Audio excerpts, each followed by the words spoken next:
हर्षित landmark, सपनों का घर जैसा आप चाहते हैं हम बनाते हैं। 1, 2 एवं 3 BHK ready position flats. Call 9827321321। हम हैं सिंघानिया बिल्डकॉन। प्रधानमंत्री नरेंद्र मोदी ने आज संसद टीवी को लॉन्च किया और इसी के साथ लोकसभा टीवी और राज्यसभा टीवी का विलय हो गया है और दोनों मिलाकर संसद टीवी बने हैं। और इस मौके पर पीएम मोदी ने इस विचार को साकार करने वाली टीम को बधाई दी है। उन्होंने कहा है कि आज दूरदर्शन की स्थापना के भी 62 साल पूरे हो गए और इस यात्रा को सफल बनाने में अनेकों लोगों का योगदान रहा है। प्रधानमंत्री नरेंद्र मोदी की अध्यक्षता में आज बैठक हुई। कैबिनेट की कैबिनेट बैठक में टेलीकॉम और ऑटो सेक्टर्स के क्षेत्र में कई बड़े फैसले लिए गए। केंद्र सरकार ने टेलीकॉम सेक्टर के लिए राहत पैकेज को मंजूरी दे दी है। इसके अलावा टेलीकॉम सेक्टर में ऑटोमेटिक रूट से 100% FDI को भी मंजूरी दी गई है। इस सेक्टर में 9 बड़े संरचनात्मक बदलाव करने का फैसला किया है। मोदी सरकार ने ऑटो और ड्रोन सेक्टर के लिए 26,058 करोड़ रुपए की PLI स्कीम को भी मंजूरी दे दी है। इसमें से 25,938 करोड़ रुपए ऑटोमोबाइल सेक्टर को दिए जाएंगे। 120 करोड़ रुपए ड्रोन इंडस्ट्री को दिए जाएंगे। रक्षा मंत्री राजनाथ सिंह ने वीडियो कॉन्फ्रेंसिंग के जरिए Indo American chamber of commerce में आयोजित इंडो US इकोनॉमिक समिट में हिस्सा लिया और इस दौरान उन्होंने कहा कि कोविड-19 के कारण दुनिया भर में औद्योगिक गतिविधियां, ट्रैवल और टूरिज्म सेक्टर में लगभग एक ठहराव आ गया है।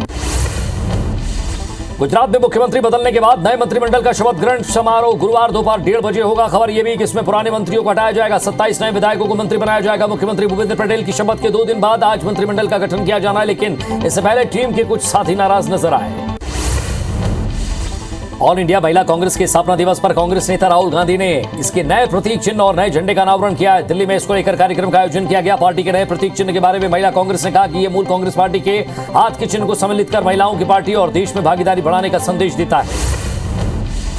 कांग्रेस नेता राहुल गांधी ने RSS और बीजेपी पर निशाना साधा। उन्होंने कहा कि ये लोग हिंदू नहीं है, ये सिर्फ हिंदू का इस्तेमाल करते हैं। उन्होंने दावा किया कि RSS और बीजेपी के लोग महिला शक्ति को दबा रहे हैं। राहुल गांधी ने नोटबंदी और GST का भी जिक्र करते हुए कहा कि मोदी सरकार ने लक्ष्मी की शक्ति और दुर्गा की शक्ति का आक्रमण किया है।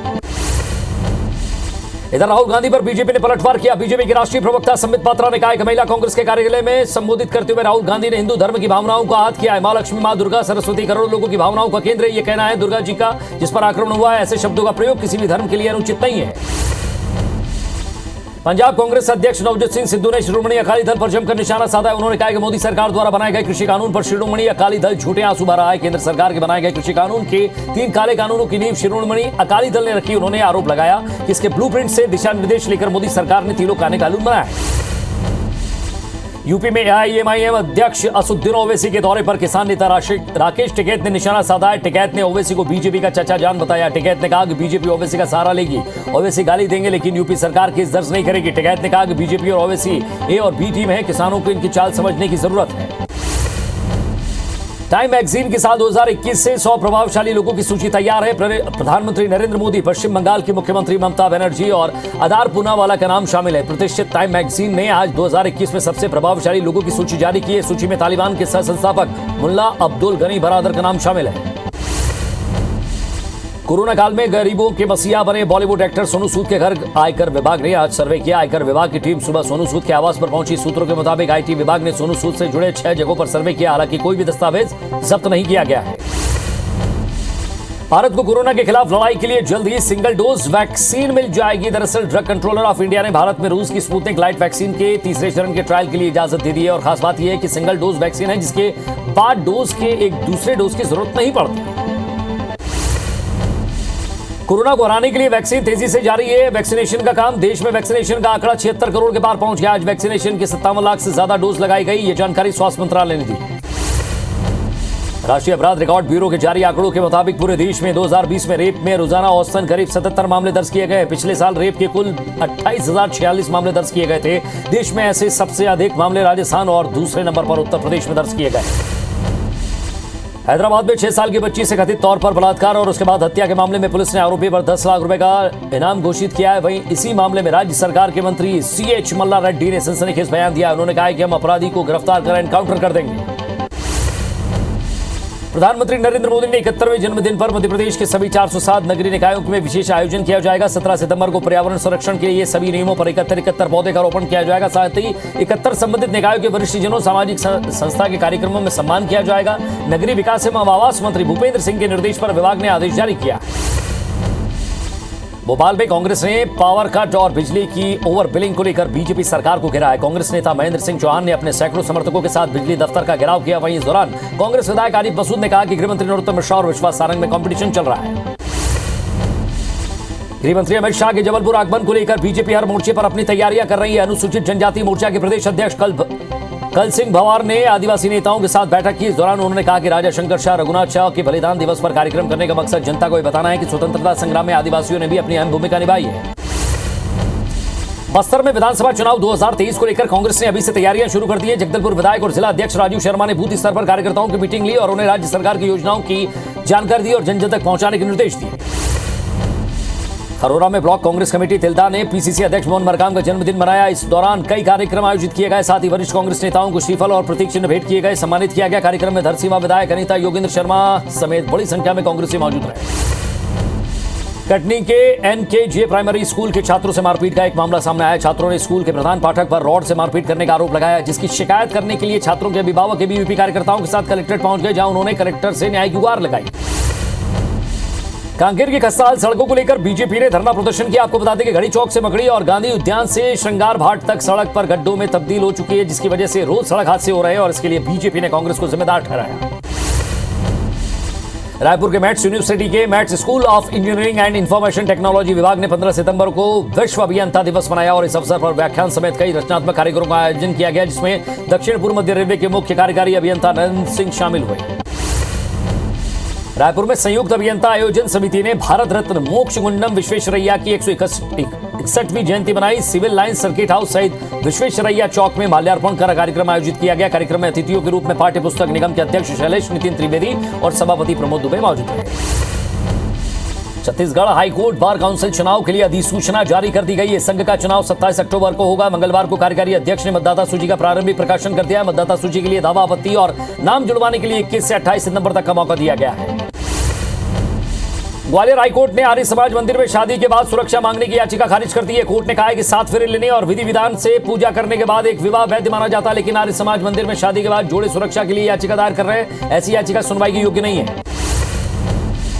जशपुर में संरक्षित मूर्तियों को उठाने के मामले में सीबीआई की जांच की मांग की गई है। छत्तीसगढ़ हाईकोर्ट में सुनवाई के दौरान सीबीआई ने कहा है कि कोर्ट का आदेश करेगा तो वो जांच के लिए तैयार है। कोर्ट के राज्य शासन को केस डायरी प्रस्तुत करने के निर्देश देते हुए 2 हफ्ते के बाद सुनवाई तय की गई है।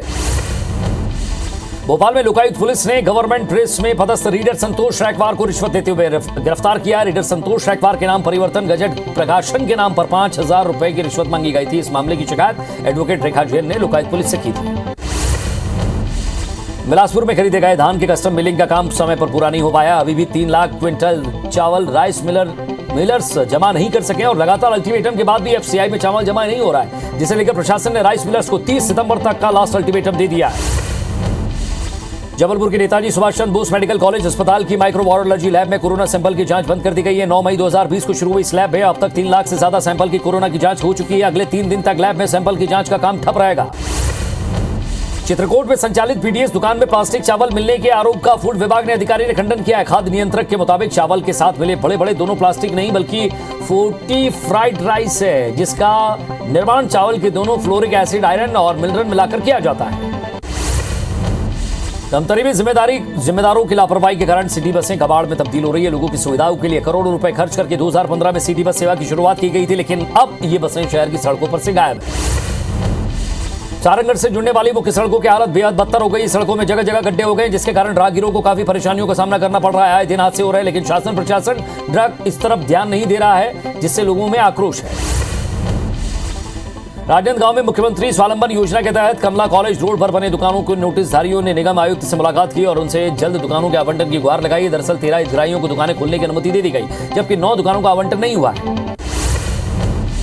नीमच के ग्वालटोली गांव में तालाब में डूबने से 2 युवकों की मौत हो गई है। दोनों युवक तालाब में नहाने गए थे, जहां एक युवक डूबने लगा, जिसे बचाने के लिए दूसरा भी कूदा और वो भी डूब गया। झारखंड के गुदारमाना में मजदूरी के लिए रामानुजगंज आ रहे एक साइकिल सवार ग्रामीण को ट्रेलर ने कुचल दिया है और आरोपी चालक मौके से फरार हो गया। घटना के बाद आक्रोशित ग्रामीणों ने आरोपी चालक की गिरफ्तारी को लेकर मुख्य मार्ग को जाम किया और मुआवजे की मांग की। सतना जिले के देवरी नगर में 2 पक्षों में बारिश का पानी को लेकर जिसको विवाद हो गया, लाठी डंडे चले। इस घटना में दोनों पक्षों के आधा दर्जन से अधिक लोग घायल हो गए, जिसमें बुजुर्ग, महिलाएं, बच्चे भी शामिल हैं। पुलिस के मुताबिक बारिश का पानी और नाली बंद को लेकर विवाद हुआ, मारपीट हुई और मामला दर्ज कर लिया गया। कवर्धा में 2 ट्रकों में जबरदस्त भिड़ंत हो गई है, जिसमें से एक ट्रक ड्राइवर को गंभीर चोटें आई हैं, जबकि 3 अन्य लोग घायल हो गए, जिन्हें जिला अस्पताल में भर्ती कराया गया। फिलहाल कोतवाली पुलिस मामले की जांच कर रही है। कवर्धा में पुलिस ने दुष्कर्म के मामले में 2 आरोपियों को गिरफ्तार किया। वहीं एक अन्य आरोपी सरपंच पति अभी भी फरार है। दरअसल इन पर आरोप है कि कुछ दिन पहले नाबालिग को घर से उठाकर उसके साथ दुष्कर्म की वारदात को अंजाम दिया गया।